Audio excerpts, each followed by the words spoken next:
So you remember from my lesson about the present when I talked about the form of be. I know that in the books they say it's the verb to be, but I don't like to call it a verb because verbs are things that you can see people do and you can't see somebody be, for example.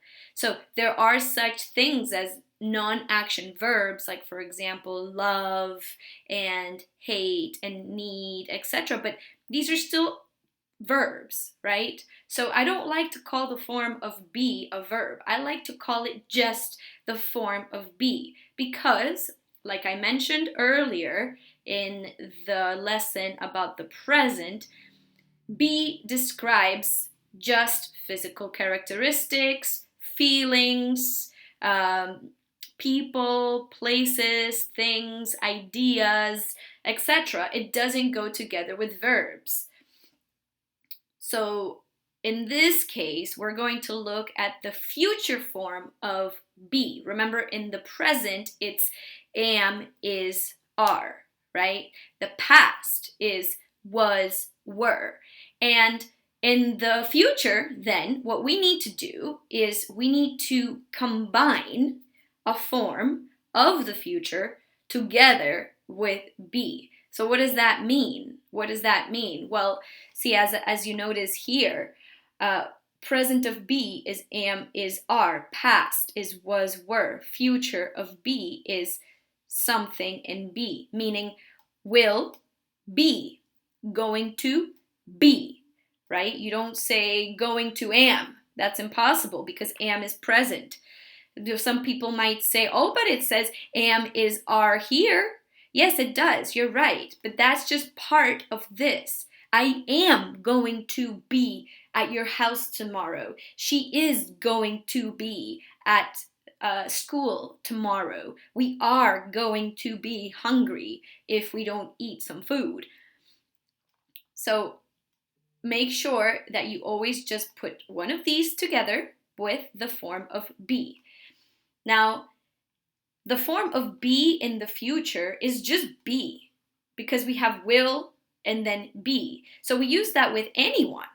With anyone. I will be at the store tomorrow. We will be at the store tomorrow. She will be very tall. You will be working. Notice how here we have a verb, but remember what I told you, be loves ing. So the only way that you can have a verb together with the form of be is if you have ing. Ing. Remember, ing loves be. So we don't want to do that. Sorry about that. Just hit my table with my knee.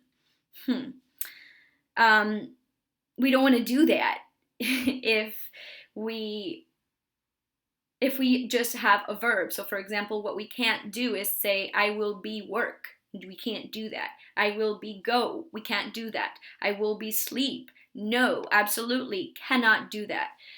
And if you notice, we also have here a place, a feeling, a description, etc.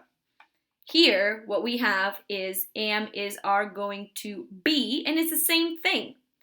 I am going to be skinny. It is going to be nice. They are going to be traveling. ing. Notice that?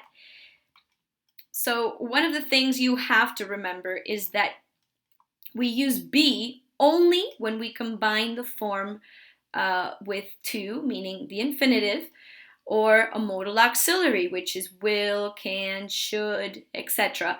Because be is the simplest form. It's the form you find in the dictionary. It's the form with no modifications.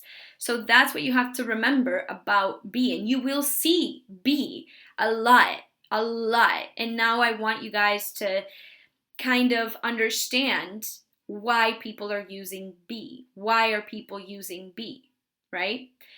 Here, what I just want to get into is the grammatical aspect of it, and also for you guys to stop saying things like I will be go or I'm going to be go to the store, because that's the thing that we don't want to do. And the other thing is you must remember to use a form of am, is, are with going to, meaning you don't want to say I going. You want to say, I'm going. You have to actually say it.